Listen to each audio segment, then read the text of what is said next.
안녕하세요. 함영건입니다. 저는 그 인공위성 데이터를 이제 사용해서 보도한 부분에 대해서 이제 저희 팀이 이제 수상을 하게 됐는데, 아마 이제 데이터 저널리즘 분야에서도 그리고 언론 전반에서도 위성 데이터의 어떤 직접 활용 자체가 아직은 이렇게 자주 일어나지는 않고 있고, 이게 좀 미개척 분야이기 때문에 앞으로 이제 저희가 좀 더 주목할 부분이 있는 것 같고요. 그래서 저는 우리가 좀 생각해 볼 지점들이 뭐가 있고, 이것을 특히 이제 기후 변화에 대한 여러 가지 뉴스의 수요가 많으니까 우리가 어떻게 좀 잘 활용할 수 있는지, 그런 부분에 대해서 좀 의미를 짚어보는 그런 시간을 갖도록 하겠습니다. 제가 이제 기후 변화 시대라고 이제 제목을 달았지만은, 사실 이제 위성 자료 같은 경우에는 뭐 이 기후라든가 환경 분야에만 쓸 수 있는 건 물론 아니고요. 뭐 도시화라든가 여러 가지 뭐 재난 상황이라든가 아니면 전쟁이라든가 뭐 북한 상황 같은 것을 보도할 때도 이제 우리가 좀 많이 쓰고 있고, 근데 두 가지인 것 같습니다. 한 가지는 이미지를 이제 분석하는 것, 이를테면 뭐 어디 뭐 지진이 일어나서 굉장히 많이 파괴가 됐는데 이전과 이후 사진을 고해상도 사진으로 이제 비교해 본다든가, 아니면 북한의 뭐 미사일 발사장의 어떤 모습, 어떤 변화가 있었다든가, 이거는 우리가 이제 고해상도 위성을 통해서 외신을 통해서 많이 이제 접하고 있는, 우리가 또 많이 보도하고 있는 그런 방법이기도 하고요. 제가 오늘 주로 얘기하려고 하는 것은 이 위성 영상에 보면 화소마다 이렇게 데이터가 들어가 있습니다. 그래서 그 픽셀마다 데이터가 들어가 있고, 그것이 우리가 흔히 접하는 다른 데이터와 마찬가지로 이제 데이터 분석의 대상이 될 수가 있는데, 그래서 우리가 이제 데이터로 처리를 할 때는 어떤 접근법을 쓸 수 있는지, 그리고 과연 언론도 아니 혹시 기자가 이것을 직접 사용할 여지가 어느 정도 있는지에 대해서 좀 생각해 보도록 하겠습니다. 이렇게 누르면 되나요? 노트북이 어디죠?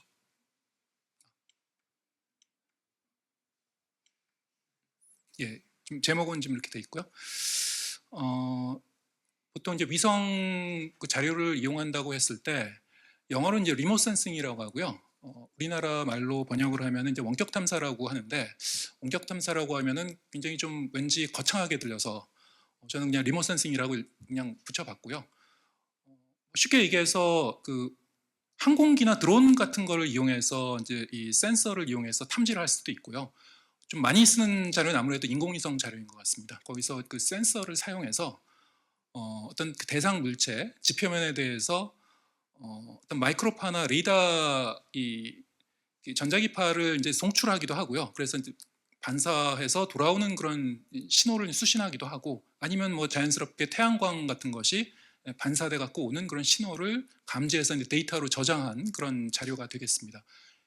뭐 여기 적혀 있는 것처럼 물리적 접촉 없이 뭐 지구 표면이나 뭐 해양이라든가 여러 가지 기상 뭐 환경적인 그런 그 여러 가지 정보를 이제 수집하고 분석할 수 있기 때문에 활용도는 굉장히 높긴 한데, 리모트 센싱이라는 것 자체가 사실 좀 여러 가지 그 다른 데이터와는 다른 그런 특성이 있습니다. 우리가 흔히 이제 기상청 자료를 통해서 태풍의 경로라든가 아니면 무슨 기압골의 변화라든가 이런 것을 흔히 이제 그 예보를 통해서 접하고 있는, 그것도 일종의 이제 리모트 센싱이라고 할 수 있는데요.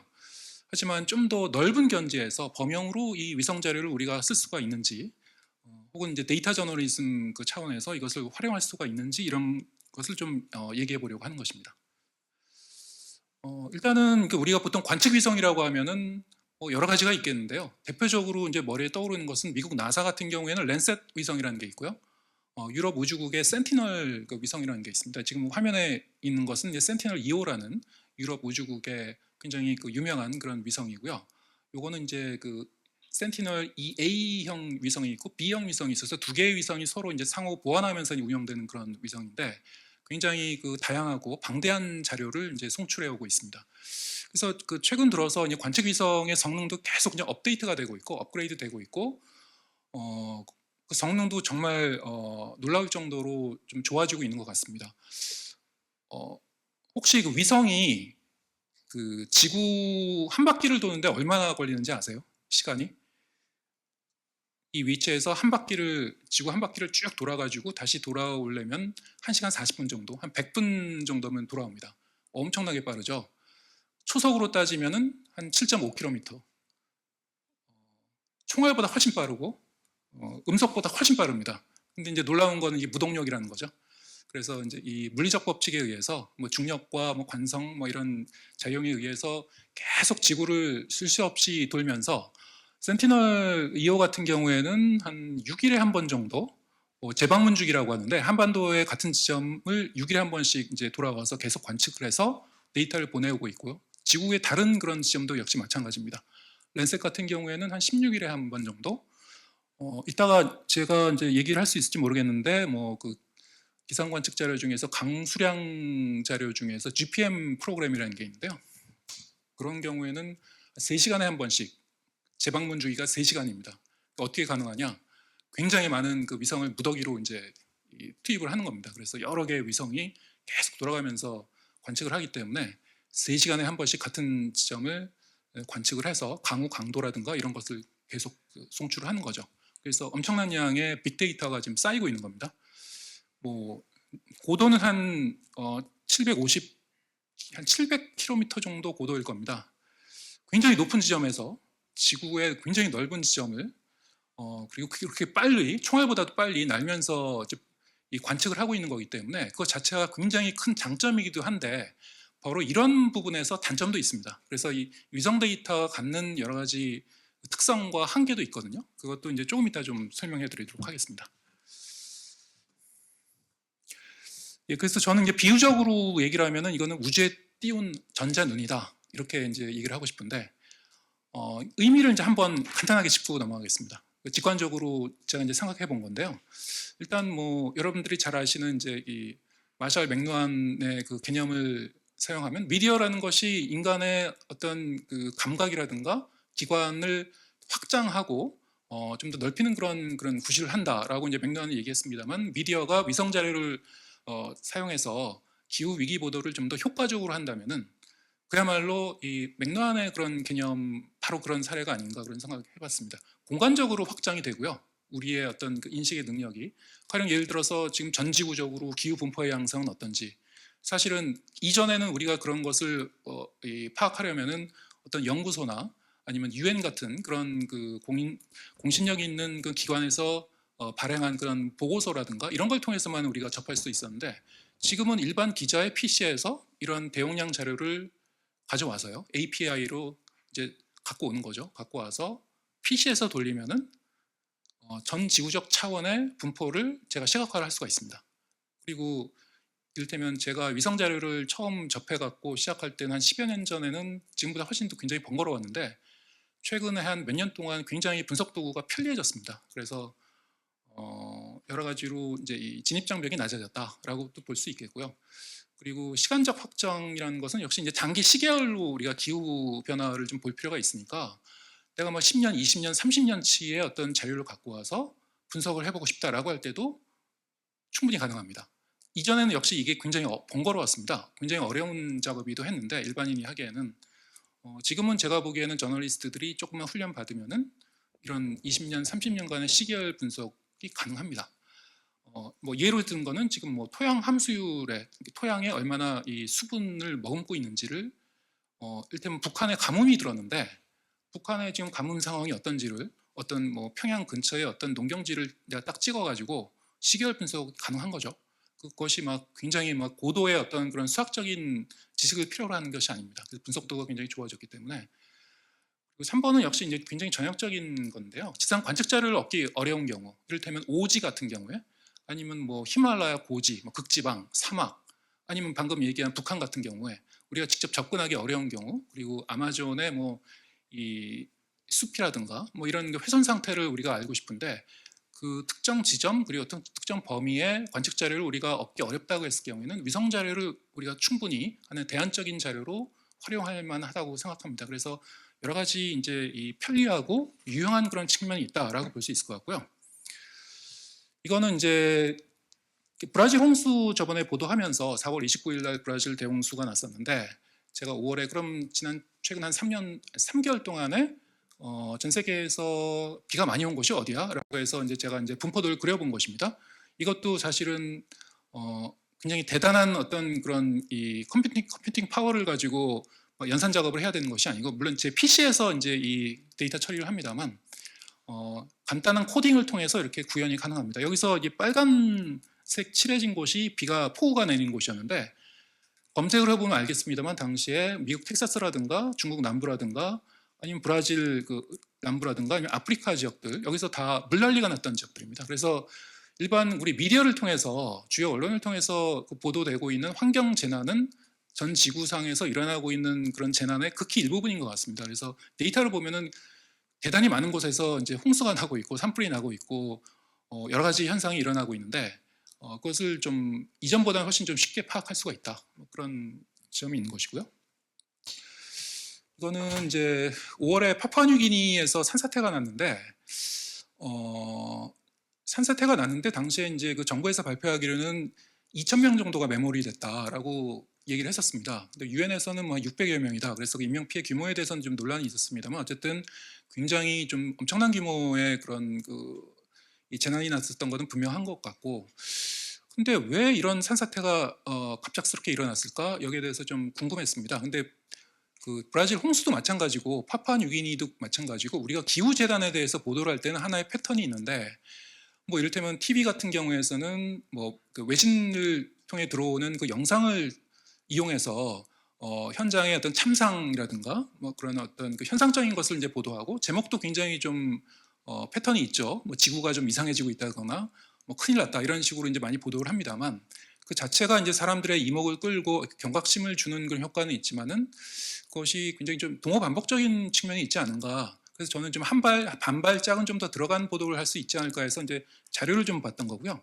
이것도 역시 이제 위성 나사 자료를 이용해서 당시에 그러면은 그 산사태가 났던 그 지역에 을 클리핑을 해서 제가 그곳에 이제 토양 함수율 추이를 이제 좀 봤던 거고요. 제가 주목했던 것은 어떤 이 숫자보다도 산사태가 났었던 당시에 오히려 토양 함수율이 떨어지고 있었습니다. 그래서 우리가 알고 있는 일반적인 산사태와는 좀 다른 유형 아닌가. 비가 너무 많이 와서 당시 물론 이제 정부에서는 브라질도 마찬가지고 파푸아뉴기니도 마찬가지고 이런 엄청난 비상재난이 일어나면은 정부의 일성은 선진국이 야기한 기후 재난 때문에 이 기후 변화의 결과다라고 이제 그렇게 발표가 나오는데 사실 들여다보면 굉장히 대부분은 복합적인 원인인 것 같습니다. 그래서 파푸아뉴기니 같은 경우에도 비가 굉장히 많이 왔던 거는 맞긴 한데 토양 함수율은 생각보다 그렇게 높진 않았거든요. 패턴을 보면은. 그래서 제가 이렇게 그 고해상도 위성 사진으로 산사태 전문가하고 같이 이제 여러 가지 좀 분석을 시도를 했고요. 그 산사태가 나기 직전 그리고 1년 전 여러 가지 비교를 해보니까 그 안반에 미세한 균열이 이미 나고 있었다라는 것이 이제 감지가 됐었고, 그것이 이제 산사태의 종류 중에 이제 그 안반 균열에 의한 산사태라는 게 있는데 그런 경우는 사실 그 자연적인 상태에서는 뭐 비가 온다고 해서 뭐 물론 이제 비의 영향도 있을 수는 있지만은 근본적으로는 어떤 난개발이라든가 인재 가능성도 있다라는 게 이제 전문가의 그 의견이었고 그런 연장선상에서 어떤 우리가 좀 해석을 가미한 그런 보도를 했었던 사례입니다. 그래서 위성 자료를 활용한 거는 뭐 그 일부 이제 저희가 이제 어떤 그 도구적인 그런 의미에서 이제 사용했던 거고요. 파푸아뉴기니 같은 경우에도 뭐 그 강우량이라든가 여러 가지 뭐 다른 지점 그리고 전반적인 그 매핑이라든가 이거는 이제 데이터를 활용했었던 것 같습니다.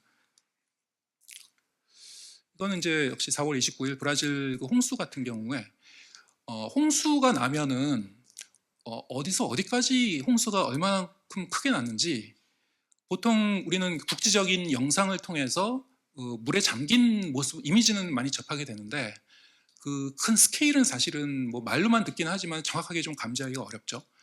이것을 이제 우리가 파악할 수 있는 방법은 역시 위성 영상으로 하면은 사실 이것도 그 개인이 위성 자료 아까 얘기한 관측 데이터를 끌어와서 밴드 파장대별로 밴드의 그 데이터가 들어가 있는데요. 그걸 조합해서 공식에 의해서 연산을 처리하면은 그 저런 식으로 홍수의 영역을 어느 정도는 추정해서 감지를 해낼 수 있습니다. 근데 이제 이 자료가 그렇게 직접 그 계산을 해내는 방법이 있고요. 또 하나는 이제 요즘은 워낙 기후 재난이 많기 때문에 위성 그 센터, 유엔 위성 센터라든가 아니면 나사라든가 코페르니쿠스 그 유럽 우주국에서 제공하는 그런 재난 지역에 대한 위성 파일이 있습니다. 그것을 가져와서 뭐 이런 식으로 이제 재구성하는 방법도 있겠습니다. 저는 이제 나사 자료를 썼는데요. 브라질 그 홍수 영역을 이제 매핑을 해보니까 이제 길이를 보니까 이제 긴 쪽 말고 이제 그 동서로 끊어봤는데도 그게 서울에서 한 부산 정도까지 되더라. 서울에서 부산까지 홍수가 난 거죠. 얼마나 방대한 규모의 이제 홍수인지 우리가 알 수 있을 것 같습니다. 그래서 요거는 이제 그 동영상으로 해서 그래픽으로 이제 그 방송에서 제작했었던 그런 기억이 있습니다. 그다음에 우리가 이제 이 위성을 통해서 아까 말씀드린 대로 시계열 분석을 여러 가지를 할 수가 있는데 일반적으로 그 시계열 자료를 갖고 와서 시각화를 해보면은 사실 이런 그래프가 굉장히 많습니다. 이거는 지난 여름에 뉴델리에서 뭐 기록적인 폭염 사태가 나서 인명피해도 났었고, 그때 중동에서도 굉장히 폭염 사태가 있었고, 저도 궁금해서 이제 그래프를 그려보고 나중에 이제 보도도 했는데 처음에 사실 이거를 그려보면 되게 좀 당황스러울 수 있습니다. 이번 여름이 덥다고 그러는데 지난 여름도 덥고 지지난 여름도 덥고 그 전에도 더웠네? 이렇거든요. 이게 계절성이 있기 때문에. 그래서 이런 그 위성 시계열 데이터를 보면은 거기에는 여러 가지 그 신호와 그 노이즈가 같이 끼어 있고요. 그래서 그런 소음, 그 잡음을 좀 걸러내는 그런 작업이 좀 필요합니다.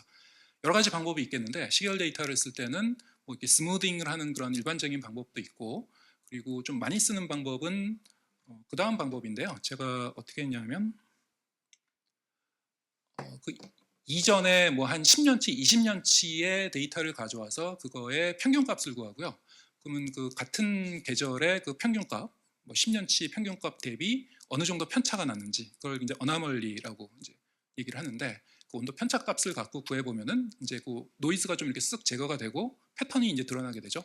제가 이제 특히 주목했던 거는 야간 온도. 그러니까 이제 위성 데이터 같은 경우에 야간 지표면 온도만 따로 측정된 밴드가 있거든요. 그러면은 그걸 갖고 와 보면 우리 상암동 같은 서울도 마찬가지였는데요. 인도 뉴델리도 좀 많이 그런 지점이 오래 두드러졌던 것 같습니다. 그래서 너무 이제 지구가 달궈지다 보니까 밤이 됐는데도 밤이 되면 당연히 좀 이렇게 작게 식어야 되는데 잘 식지를 않더라. 그래서 뭐 그런 거를 이제 그래프로 그려서 같이 보도했었던 그런 하나의 어떤 그 패턴을 찾는 그런 과정이라고 하겠습니다. 요거는 이제 그 아직 저희가 이제 그 진행 중인 그런 사안인데요. 사냥 지난 겨울에 멸종위기종 그 천연기념물이죠. 그 사냥이 우리나라에서 한 1,000마리가 넘게 이제 집단 폐사를 했습니다. 그래서 근데 굉장히 이례적인 일이었는데 왜 폐사를 했는지에 대한 원인 분석이 한 반년이 지나도 잘 되지가 않았었어요. 그래서 이제 저희가 그 관련 데이터를 수집을 해서 공간 분석을 해서 몇 번 보도를 한 적이 있었고요. 1차적으로는 뭐 정부는 이제 폭설의 영향이다라고 이제 처음에 이제 봤습니다. 폭설도 물론 영향을 준 것 같은데 아프리카 돼지열병 차단 울타리, 그게 이제 방역을 위해서 한 5년 전에 설치해 놓은 게 있었는데 그것이 이제 생태계를 분절시켰고 이 사냥들의 이 먹이 찾기 활동을 겨울에 특히 눈이 많이 온 상태에서 좀 방해를 한 그런 측면이 있다. 그래서 그 아프리카 돼지열병 그 차단 울타리의 영향이 어느 정도였는지를 이제 공간 분석을 통해서 이제 보도를 한 게 있었고요. 근데 이제 다 그걸로 설명은 안 되고 어떤 사냥 그룹은 울타리에서 좀 멀리 떨어졌는데도 이렇게 사체가 몰려 있는 지점이 있었습니다. 그래서 그 지점을 이제 분석할 때 이 위성 데이터를 가져와서 시각화를 할 때는 아까 얘기했었던 그 센티널 2호의 그 위성 데이터를 썼고요. 그게 이제 해상도가 한 20m 정도이기 때문에 가로 세로 상당히 좀 그 좋은 편입니다. 해상도가 거기에서 이제 그 사용을 했고 시계열 같은 경우에는 이제 모디스 센서의 그 위성 데이터가 있는데 그걸로 이제 소위 그 스노우 카바를 이제 면적을 좀 측정을 했습니다. 얼마나 설악산 국립공원에 눈이 많이 왔는지 해마다. 그래서 이제 시계열 분석을 한 게 있었고요. 요거는 이제 그 각 사냥의 사체 발견 지점을 거기다 넣고 눈이 온 지점을 저렇게 시각화해서 씌우고, 저건 이제 위성 자료로 씌운 거죠. 거기다 이제 수치 표골 모델을 다시 씌워서 3차원 이제 모델링을 했던 겁니다. 그래서 보니까 사냥들이 높은 지점에서 이 산비탈을 따라서 이 아래쪽으로 내려왔다가 주로 계곡부에서 많이 죽었더라. 근데 계곡은 이제 눈이 좀 하얗게 쌓여 있는데 계곡이 오히려 사실은 먹이 찾기를 위해서 내려왔지만 거기가 눈이 더 깊게 쌓여 있는 곳이거든요. 거기도. 그래서 그런 곳에서 이제 탈진해서 많이 죽은 게 아닌가, 이런 가설을 좀 검증하는 작업을 저렇게 이제 그래픽 애니메이션으로 이제 그 TV에서도 이제 썼었고요. 그리고 그 안에는 이제 이런 식으로 이제 위성 자료가 좀 가미됐었다는 부분 좀 말씀드리겠습니다. 이거는 이제 사실 이번에 보도한 건 아니었고 한 몇 년 전에 저희가 이제 보도했던 건데 같은 연장선상에서 위성 자료를 쓰면 뭐 이런 저런 것도 가능하다는 걸 이제 보여주기 위해서 제가 말씀드리는데요. 산림 훼손 같은 경우에 식생 상태 같은 것도 이제 위성 자료로 볼 수가 있고 산림 훼손이 얼마나 돼 있는지를 파악할 수가 있습니다. 이 리모트 센싱을 통해서 그 방법은 여러 가지가 있는데요. 일반적인 방법은 아까 말씀드린 대로 그 위성에는 그 파장대별로 그 데이터의 그 밴드가 여러 가지가 있는데 그 밴드마다 이 가시광선 때 무슨 뭐 빨간색, 녹색 뭐 여러 가지가 있고요. 거기 이제 비가시광선 뭐 적외선 뭐 여러 가지가 있는데 그 중에서 한 몇 가지 주요한 것을 조합을 해서 이제 공식을 쓰면요. 저런 식으로 잡아낼 수가 있습니다. 파장대별로 이제 그 반사율이 다르기 때문에 식생 상태가 굉장히 좋은 그런 환경과 아니면 뭐 굉장히 시들었거나 훼손된 상태에서는 이게 반사율이 달라지거든요. 밴드 그 별로 해가지고. 그래서 이제 그런 NDVI라는 게 유명한 인덱스가 있는데 그걸로 이제 이렇게 저렇게 산림 훼손을 잡아낼 수도 있고요. 요거는 이제 그 NDVI를 기반으로 해서 미국 메릴랜드 대학과 아마 이게 구글도 좀 관련된 그런 데이터인데요. 그 빅데이터입니다. 그래서 그 전국이 아니고 전 세계의 이 산림 손실과 산림 변화 양상을 이런 식으로 위성 데이터로 해서 제공을 하는 그 글로벌 포레스트 와치라는 데가 있는데 그곳의 자료를 갖고 와서 제가 당시에 이제 북한의 백두산과 금강산의 산림 훼손 양상 그리고 남한의 이제 이 산림 훼손 정도도 이제 분석을 했었던 그 보도가 있었습니다. 그래서 이제 결론적으로 이제 위성 자료의 특성을 이제 보면 아까 이제 제가 얘기한 대로 위성은 굉장히 다층 밴드로 구성되어 있고요. 여러 가지의 이제 이 밴드의 데이터가 있고 그 데이터가 이렇게 겹겹이 쌓여 있는 형태입니다. 그리고 그 위성마다 주기가 다르기 때문에 어떤 위성은 뭐 6일에 한 번 돌아오는 것도 있고 뭐 16일에 한 번 들어오는 것도 있고 3시간에 한 번 들어오는 것도 있고 그 위성 주기를 좀 이해하고 있을 필요가 있고요. 그래서 어느 정도로 업데이트되는가에 대한 지식이 있어야지 뉴스에 어떤 위성 어떤 경우에 어떻게 쓸 수 있는지를 알 수가 있을 것이고 센서마다 좀 특성이 좀 있는 것 같습니다. 그래서 사실은 그 데이터 핸들링 자체도 데이터지만 이 위성 자료는 이 위성 분야에 대한 그 백그라운드 지식이 되게 좀 많이 공부를 해야 되지 않는가. 저도 아직도 굉장히 많이 부족한 것 같고요. 그래서 조금씩 이제 실험적으로 하나하나 익히면서 이제 하고 있는 상황이고, 근데 이제 위성 분야는 이게 이제 공간 정보학에서 리모트 센싱을 전공하시는 분들이 있고, 또 뭐 기후 관련 그 전문 연구자들이 있고, 또 기후 관련도 뭐 해양 전공으로 하시는 분이 있고, 뭐 대기 전공이 있을 것이고, 다 분야가 다르기 때문에요.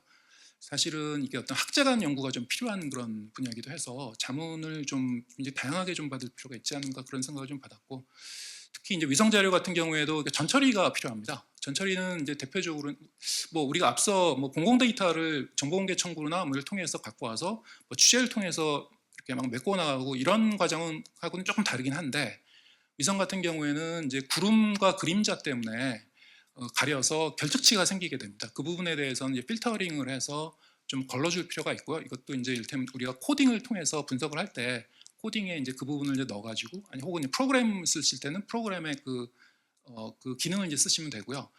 중요한 게 이제 우리가 이를테면 카메라로 피사체를 찍을 때 조명에 따라서 그 피사체의 어떤 그 색깔이 좀 달라지잖아요. 그리고 또 찍는 사람의 이 손이 좀 삐뚤어져 있으면 또 약간 왜곡되어 보일 수도 있고, 뭐 안개가 끼면은 또 그 피사체가 좀 이렇게 왜곡되어 보일 수도 있고, 사실 이게 그렇게 높은 고도에서 우주에서 지구를 내려다보고 있고 계속 빠른 속도로 움직이고 있는데 바로 이 부분입니다. 그래서 이러한 그 여러 가지 보정 작업을 해야 되는 그런 일이 생깁니다. 그래서 태양의 각도에 따라서 좀 달라진 부분, 그걸 이제 보정해 주는 게 방사 보정. 위성이 약간 삐뚤어져 있으면 거기 왜곡이 생길 수 있는 거, 그걸 다시 이제 수학적으로 수치 처리를 해서 보정해 주는 게 기하 보정. 그리고 대기권을 통하면서 거기서 어떤 왜곡이나 산란 현상이 일어나겠는데 거기에 대한 어떤 그 데이터를 갖다가 보정 처리해 주는 게 대기 보정. 그래서 이제 위성 자료를 갖다 쓰실 때 자세히 보시면은 거기에 레벨이 있습니다. 레벨 1, 레벨 2, 그리고 레벨 1도 레벨 1A, 뭐 B, C 이렇게 돼 있고요.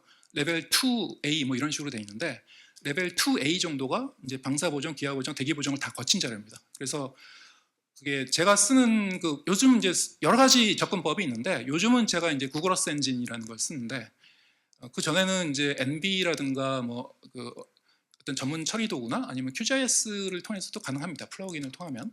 근데 이제 아니면 다른 코딩을 하셔도 되고요. 저는 이제 지금 구글 어스 엔진에서 이제 자바스크립트 코딩을 통해서 이제 분석을 하는 방법을 쓰고 있는데, 거기 이 플랫폼의 가장 큰 장점은 여기서 제공되는 게 나사라든가 유럽 뭐 우주국이라든가 다른 데서 제공되는 자료가 전처리가 거의 다 된 상태의 자료를 제공해 주시기 때문에 상당히 좀 편하다. 그래서 좀 믿고 쓸 수가 있다. 그런 점이 있고요. 뭐 화소라든가 스케일 좌표계 이건 뭐 기본적으로 깔고 가야 되는 것 같고, 굉장히 중요한 거는 일반적으로 우리가 생각하는 공공 데이터와 위성 이 데이터의 큰 차이점은 이거는 이제 일반 지상 관측 자료하고 좀 다릅니다. 왜냐하면 아까 얘기한 대로 엄청난 고도에서 엄청난 스케일로 빠른 속도로 돌면서 이제 센서로 이제 탐지한 거기 때문에 거기는 약간 오차도 있을 수 있고요. 그래서 그게 1 더하기 1은 2가 아닌 거예요. 위성 자료에서는. 그래서 이게 처음에 접하실 때는 굉장히 좀 분석하는 과정에서 당황스러우실 수가 있습니다. 가령 뭐 강수량 데이터 같은 경우에도 그 위성 자료의 특성에 따라 갖고 결과값이 조금씩 다르게 나올 수도 있고요. 그래서 우리가 주목하는 거는 하나의 어떤 추이라든가 패턴인 것 같고, 그 지상 관측 자료와 가능하면 좀 비교해 보시면서 보완하는 것도 이제 때로는 필요한데, 지상 관측 자료도 없다라고 할 때는 제가 쓴 그런 자료들은 거의 대체로 수치 모델, 시뮬레이션 자료나 지상 관측 자료와 보완을 하거나 동화한다고 그러는데요. 융합한 그런 자료들입니다. 그래서 어느 정도는 보완이 된 자료이긴 한데 쓰실 때는 굉장히 좀 조심스럽게 쓰실 필요가 있다. 그래서 좀 배경 지식을 갖고 자문을 받으면서 하실 필요가 있다. 왜냐하면 이게 데이터 분석이 가능해? 시각화가 돼? 라고 해서 덜컥 쓰시지 마시고요. 물론 이제 그게 구현하는 것 자체도 사실은 그 진입 장벽을 넘어야 되기 때문에 좀 어렵긴 한데, 일반 기자 입장에서는 몇 년 전에는 그게 굉장히 어려웠어요. 근데 지금은 그게 좀 진입 장벽이 낮아진 편이고, 하지만 지금도 좀 많이 학습을 통해서 이것저것 좀 따져 보시면서 하실 필요가 있다. 그래서 여러 가지 잠재력이 큰 그런 데이터고, 게다가 가장 큰 점은 무료입니다. 이렇게 빅데이터, 기후변화 시대 이런 대용량 데이터가 무료로 제공되고 있다는 것은 큰 장점이긴 한데, 요즘 뭐 AI 관련해서 뭐 AI를 저널리즘에서 어떻게 쓸 것인가, 거기에 대해서 그것도 우리가 안 가본 영역이기 때문에 AI 관련 뭐 지침이라든가 가이드라인 같은 걸 좀 만들어야 된다 이런 얘기도 나오지 않아요? 근데 이제 이 위성 자료 같은 경우도 제가 과문한 탓인지 모르겠는데, 해외 같은 경우에도 뭐 스페이스 저널리즘 뭐 이런 용어도 있긴 있던데, 위성 자료를 우리도 써보자. 근데 이걸 데이터 분석에 쓸 때 이러이러한 그 지침에 따라서 이러이러한 기준에 의해서 써야 된다라고 구체적으로 나온 가이드라인은 제가 별로 못 본 것 같습니다. 그래서 그것도 이제 하나하나 우리가 좀 이렇게 개척을 해가면서 만들어가야 될 부분이 아닌가, 뭐 그렇게 생각합니다. 그래서 저도 앞으로 좀 여러 가지 고민을 하면서 하나하나 좀 조금씩 좀 정진해 나가도록 하겠습니다. 고맙습니다. 네, 하명건 YTN 데이터 랩장님 발표 잘 들었습니다. 감사합니다.